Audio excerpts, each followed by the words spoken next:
Hello, everyone. My name is Vance Powell. I'm here at Sputnik Sound in Nashville. And today we've got a real treat. We're going to be talking to one of my friends, good friend, Mr. Brendan Benson. Brendan is a fantastic songwriter, guitar player, drummer, bass player, keyboard noodler, singer, songwriter. I hear and have seen him cook a pretty good steak before. While completely topless and wearing no shoes. So it's pretty special. With some nice high and tight shorts. It was pretty great. Brandon is a Detroit native. Yeah, that was the 4th of July. We'll get to that. That's a story.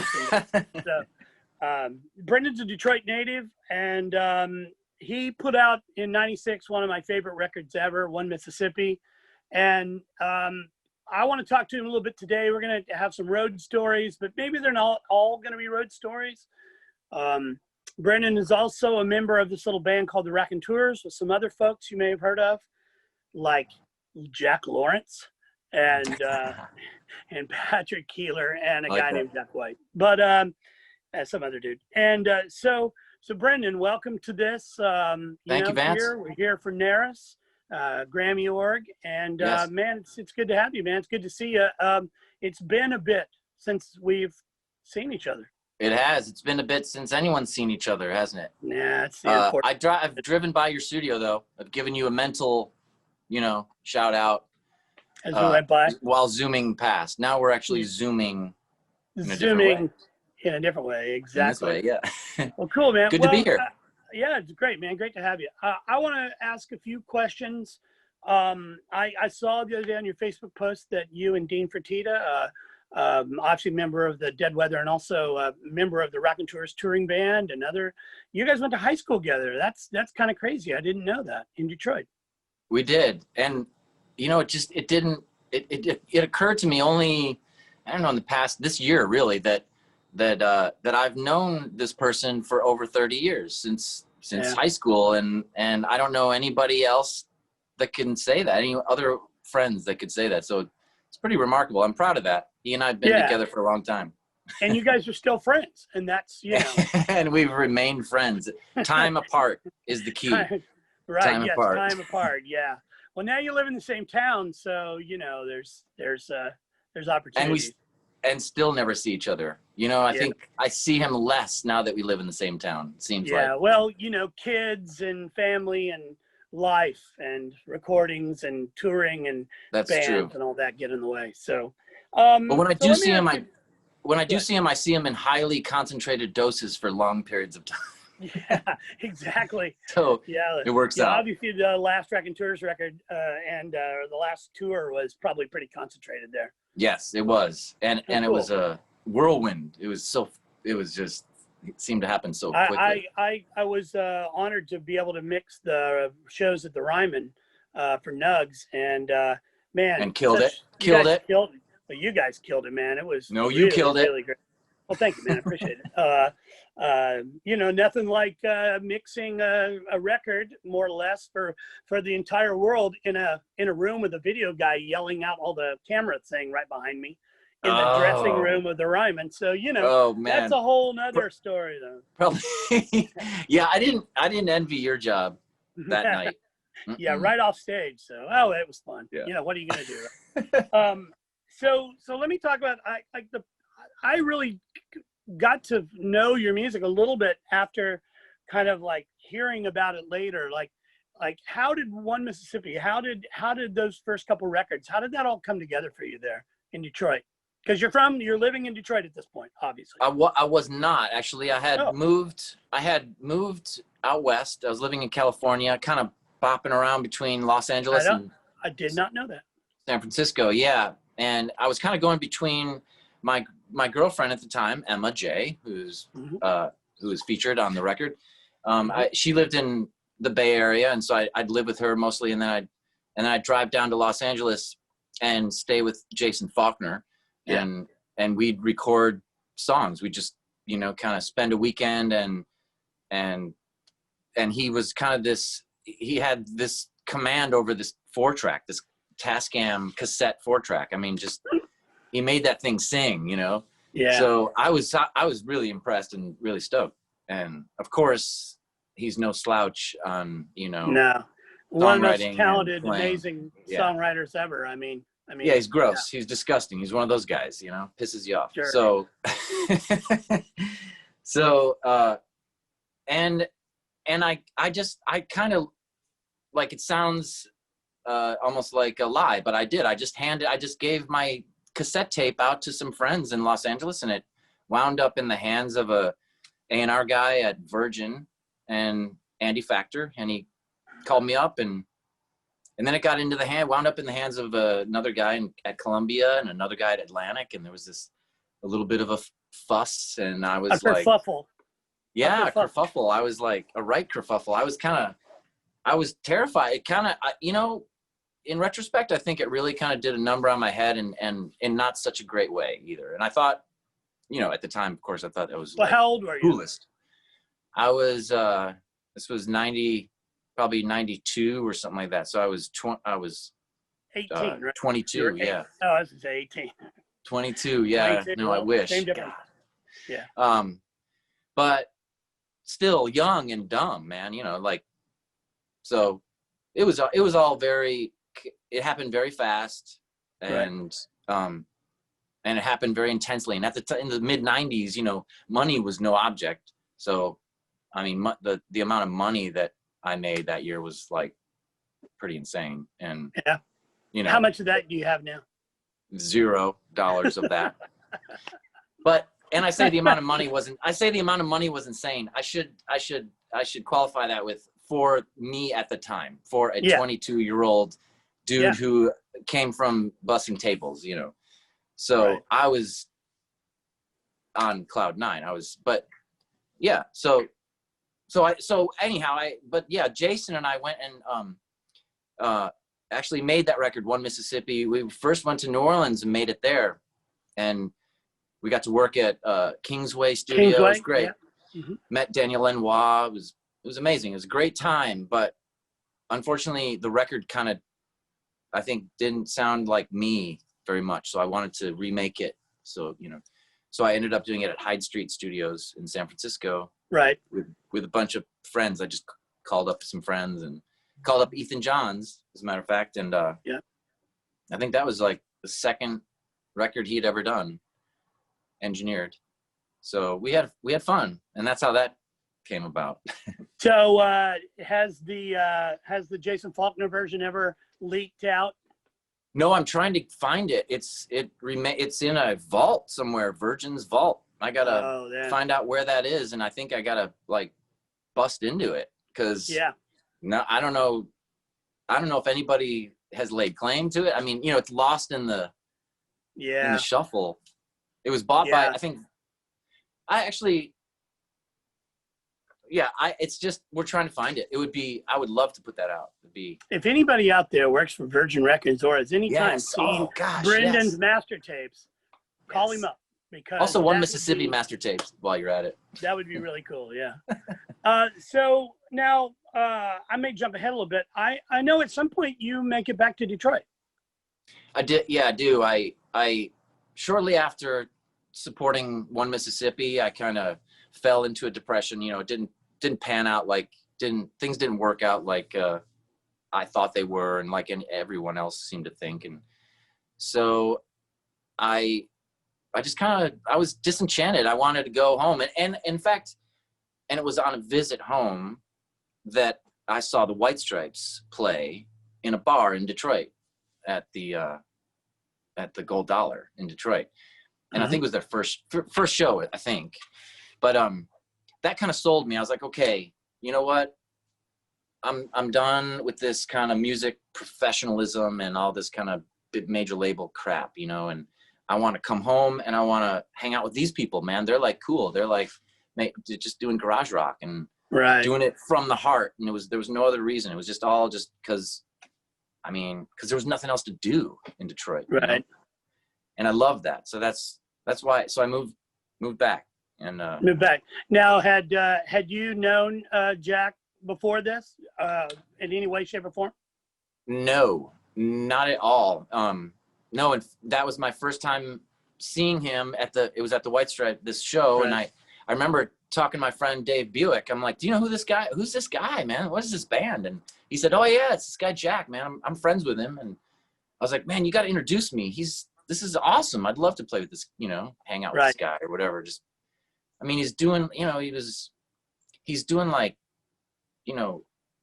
like monologues from movies, and then it was great. It was just a cool show anyhow. Right.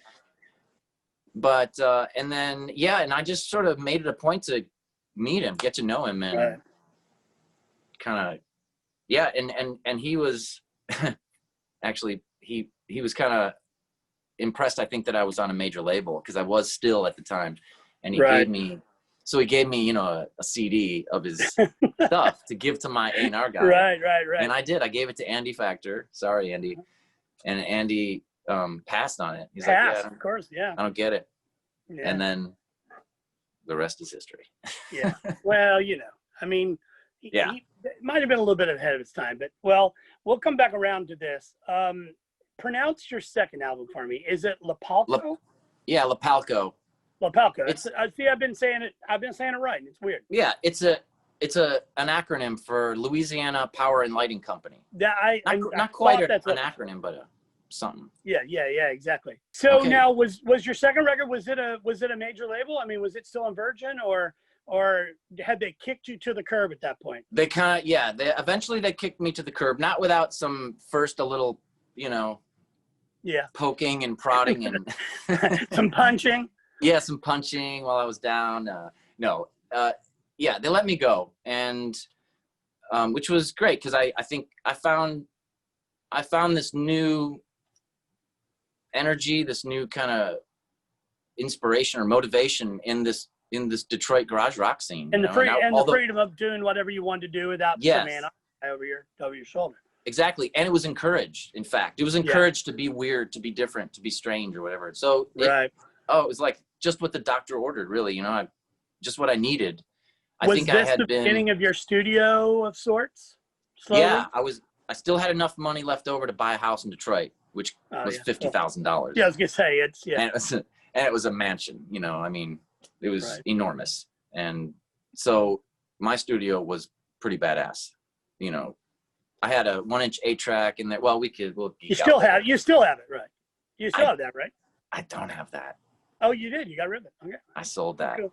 Oh well, I got I have a 16-track 2-inch, but I don't have the original. Yeah. Because the Raconteurs made that our first record on that 1-inch 8-track, which is gone. But yeah, that's okay. Well, we'll get to that here in a minute. Yeah. So I know somewhere in this time, now I'm going to jump through a little bit of hoops here, because we've only got so much time. At some point, you had started producing bands at your studio. And one of the bands, you had done a Greenhorns record that came out was great. And you had started a second one. Is this the true story here? And so far. And the singer sort of disappeared, and Jack stopped by, and hilarity ensued, and the Raconteurs came out of it? Yeah. Well, that's no. That's not good. Okay, that's good. Not how it happened. That's not the story that I was told, but I'm pushing you into telling the story. No, it was kind of those are two separate things. You've just combined them, but it kind of made for a cool story. I like it better, actually. But no. Well, don't let the truth ever get in the way of a good story. What? How did that happen? Yeah. It kind of did in a way, but yeah, no, right. The Greenhorns it's true, the Greenhorns had trouble with, let's say, drama in the band, and did eventually lose their singer, but that's not, but that is, you're right though, man. Maybe that is what happened. Maybe in my mind, the story is just different because I'd never noticed, but, I think you're kind of right. I heard a very streamlined version of this while basically at some point talking to Patrick and Jack, and I am confident that the story, all the details got weeded out, and it just came down to like, well, we did this, and we recorded the song, and then it was like, well, let's just like spend the next few days making a record, and then suddenly there you were. That's kind of, yeah, that's how I remember it. Exactly. No, good. I mean, let's I make think it. How about this? Let's make that canon, and then from now on, that's the story. So that's the story. All right, let's do it. Let's not let the truth get in the way of a good story. You know? Nope. haven't, yet. Why should we start now? Yeah. But I mean, this was a big deal. The Raconteurs. I mean, when I first heard "Steady She Goes" on the radio, I was just like, "Holy shit!" And I mean, I was a White Stripes fan, but like, the difference was like, here's like this rock band, like playing like awesome songs, and just the two your voices. I was just really blown away by it. And thank you. You know, yeah, man, it was. I think it was like a special thing. Like the more I hear people say that, like what you're saying, I mean, I hear that so often, and you expect to hear. I expect to hear compliments from people, yeah, but yeah, well, I mean, the Raconteurs loves your band when they're talking to you. Yes, exactly. But I think in the Raconteurs case, it really was I think people love this rapport. The kind of like, it was like a gang. This, and we did have a great chemistry. I mean, the music was so easy, so it came so easily, and I think you could see it on stage. You could see it in our live shows. I mean, nothing was ever like, we barely, the only time we ever memorized shit was just to record it, and then it was up for interpretation, from that point Well, on. I mean, I mean, definitely, I've mixed quite a few live Raconteurs records now, or songs, or whatever. And the great thing is that you guys are a rock band, and you stretch out, and you play like a band that's not on a track. You know what I mean? Yeah. And so many bands these days, they everything's on a track. The song is going to be 2 minutes and 79 seconds or whatever, and it's at 100 BPM, and it's too well thought out. It's too it's too planned out. Yeah, exactly. I think the Raconteurs kind of used this the template was like, there was no template, I guess, or there was I don't know. And if it was if it was normal, I think we would always kind of screw it up in some way. Like, let's mess it up or some, I don't know. Now, but I think, yeah. I'm proud to have been in that band.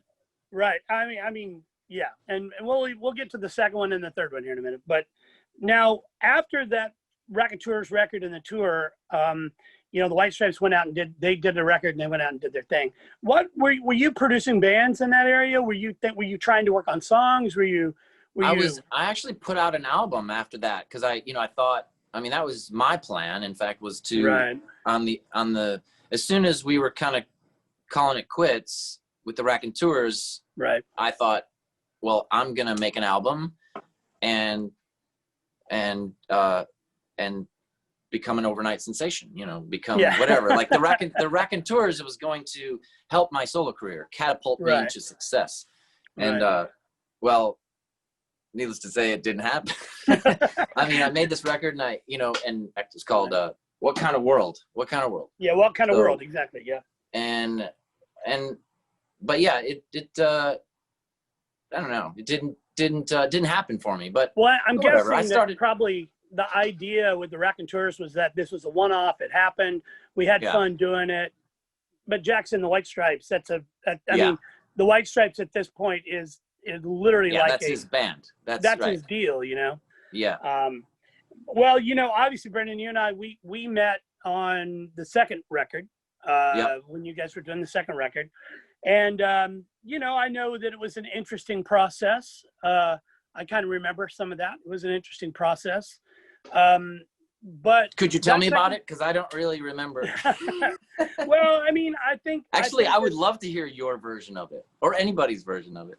Well, I think that there was some. Let me put this in the outsider view, because I definitely came in at the end. It felt like you guys had made this really great record, but there were opposing views slightly of where it should go. And I think that when a guy with a solid idea runs into an immovable force, one of those two things is gonna, it's gonna go wonky. And it felt to me like that's kind of what was going on. Now, the great thing is, you know, to be honest with you, I'm going to say, I mean, Joe Chigarelli recorded an amazing record for you guys. I got to mix it, which was amazing. I got a Best Engineered Album Grammy out of it. That's as good as it gets for me. I thought it was a really great record, and tons of people to this day come up to me and say, that is like one of the greatest rock records ever. And, you know, it's funny because, you know, I mean, it didn't really sort of, I would say, burn up the charts. It did well. You guys toured on it and did well on it. But I know while we were mixing it, it felt very much kind of like the end of that, if you know what I mean. Yeah. And so, you know, maybe I'm expanding too much, but no, yeah, it did. You're right. I think, speaking of, you know, thinking too much, maybe, I think, I mean, I love that record, you know, I'm not, you know, but I think we thought a lot about it. I think we thought too much. Sophomore slump, man. The sophomore slump. Yeah, I think so. Right. And you guys had a lot to prove. I mean, you know, I'm going to say this only because I'm a guy who came in from the outside. I think it's a great 12-song record. It just happens to have 15 songs on it. You know what I mean? I love it.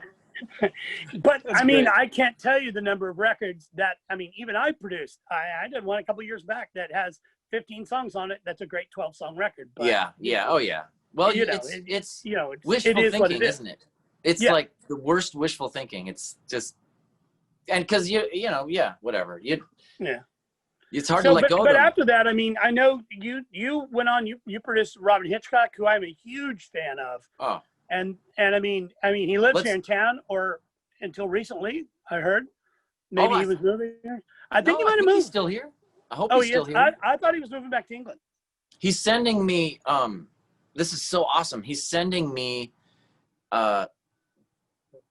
recordings of new material that he's doing, just so him and a vocal, and asking me to just do stuff on it.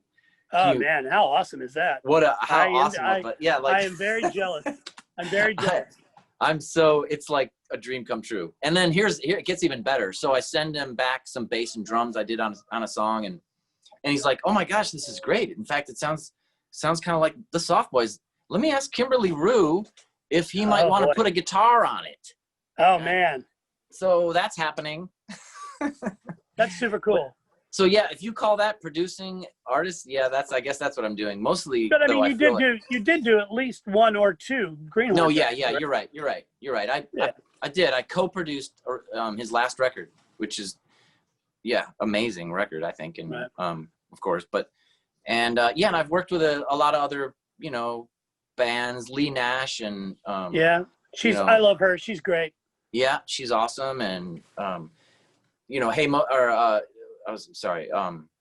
Rocco, or you know, Modoc, you know, Nashville. Yeah, Modoc, right? Yeah, obviously. But now, is your new studio at your house? It is. It's behind my house. Yeah. Behind your house. Detached. In an undisclosed location. In an undisclosed location. In an undisclosed location. But I remember your old studio. I thought your old studio was so cool, man. Yeah, me too. You know, super weird, haunted building, but yeah.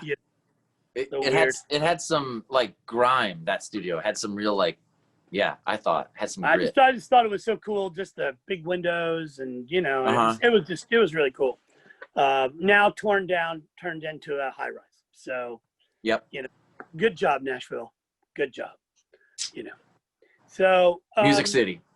Yeah. Now, what's funny is I remember having a conversation with you about Easy Drummer a few years back. Yeah. That you had got Easy Drummer because you had actually been playing drums, right? Yeah. So you sort of taught yourself to play drums to your own tracks, or because you needed a drummer and you needed one, and there you are.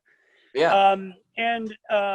I've noticed that some programming and things like that have kind of come up in your more recent work, you know, and is that something that you're just getting more comfortable with, or is that like, you know, like it's a sudden you need it? I mean, you know what I mean? No, it's kind of both. It's a lot of both. I mean, it's for someone like me, who, you know, a solo artist who's kind of and also kind of who likes to really produce his own music and make it sound like, you know, a band and stuff. It's great, you know. And I mean, to have these software instruments, you know, to not have to mic up a whole drum kit and then run back and forth to see if it sounds good. It's just, you know, and I don't have an assistant or anything like that. So so yeah, it's like the best thing ever, you know, as far as ease of use. But also, come to find out, I actually really like the sounds. I mean, you know, it's like, I mean, which is a new thing for me. I'm kind of enjoying, I don't know, different textures. Like, instead of reaching for a guitar now, I reach for a MIDI keyboard. Right. To see what happens, like, if something doesn't, cause I don't know if it's a, you know, the current state of things or whatever, or if it's just my age or whatever, but I'm interested in new stuff. Like, I kind of want to hear, you know, a different arrangement. I'm drums, bass, and guitar is like, that's, I don't know. I know that really well. And I just know what that's going to sound like a lot. Right. And sometimes when I add, you know that, and when you go experimenting and you can't go down any, you know, rabbit holes, or I don't do that stuff. I don't like waste time and shit. I do, but that's kind of not. It's your time. It's your time now. So you can waste all you want. I mean, exactly. Yeah. So before we get too far down the line here and we run out of time, I do want to touch base about the new Raconteurs record, which is not really new now. It's a couple years old. It was awesome to have you guys all here in my little room, eating the huge pile of snacks. And, oh God, dude, I still have a bellyache. And yeah, I don't think I've ever ate that many jelly bellies in my life. Or M&Ms. It was M&Ms for me. Peanut M&Ms, dude. I can't. Peanut M&Ms for me, man. That's like kryptonite. No, the best caramel. Have you had the caramel M&Ms? Holy shit. Yeah, those out of the refrigerator. Those are amazing. The caramel M&Ms are amazing. Put them in the fridge. In the fridge? Put them in the fridge. Not in the freezer, they get too hard, but put them in the fridge. Okay. And they're just hard enough that you don't just blast through them. And so you have to work. You have to work harder. You got to work a little harder. Well, the thing I was going to say is that this Raconteurs record was interesting to me because, you know, the last record, Consolers, was done on two 16-track 2-inch machines. You know, like the. You know, I mean, that's the way records used to be made. Rock records were made. Yeah. And then this record came in and you had started recording on tape. And if I'm wrong, but basically I think you kind of said, why are we doing this? Like, you've got a Pro Tools system. Let's do this. And I want to do guitars in my house. And you guys, it turned into a hybrid thing, which was really cool, I thought. Yeah. Well, it didn't quite go like that, but we did. That's sort of my vision of it from the outside of the process. So, well, we ended up using a few things that I had recorded in my studio in Pro Tools, because they were kind of because the performances were just kind of better. Like mine, you know. Well, like, Only Child is one of my favorite songs ever, man. Oh, thanks, man. It's one of my favorites. You did an amazing job on that song too. Oh, thank you. When people ask me like, hey, what do you think? What's your favorite song on that record? I will play that song in here every time first. Every time. Just such a great recording, and it's a great performance. And you know, I love the little lyric there at the end, which is pretty awesome. And just thanks. You know, I was an only child, so therefore I understand it. Oh, you are? Yeah. I didn't know that. Wow. Yeah. Oh, I have two stepbrothers, but basically. You know, I have two half brothers, but I didn't grow up with anybody else. That's awesome. Huh. So, you know, we're getting close here to the end of our time. What's the craziest thing that's ever happened to you that you can say on the internet while you were on the road? Like if someone comes up to you, if your kids comes to you later and they're grown and they say to you, Dad, when you were a rock star on the road, like, what was the craziest thing that ever happened? I think it's kind of easy. It's not maybe the craziest thing, but it's the most outrageous, crazy, and the most special. And it was when Mick Jagger, and we were playing in London, the Raconteurs, and Mick Jagger and Ron Wood came to our show, and they were standing beside in the wings, you know, and on my side, and so I was freaking out, man. That was just major to me. So if that wasn't good enough, we finished the set and went back to the dressing room. I passed by them. It was just like, holy shit. Went to the dressing room, and then a few minutes later, Ron Wood, they come bursting through the backstage door, and Ron makes a beeline for me and comes up to me and takes my face and gives me this great big kiss and says, I don't remember, he said something like, you know, fucking great, man, you know, or whatever, like, that was awesome, you know.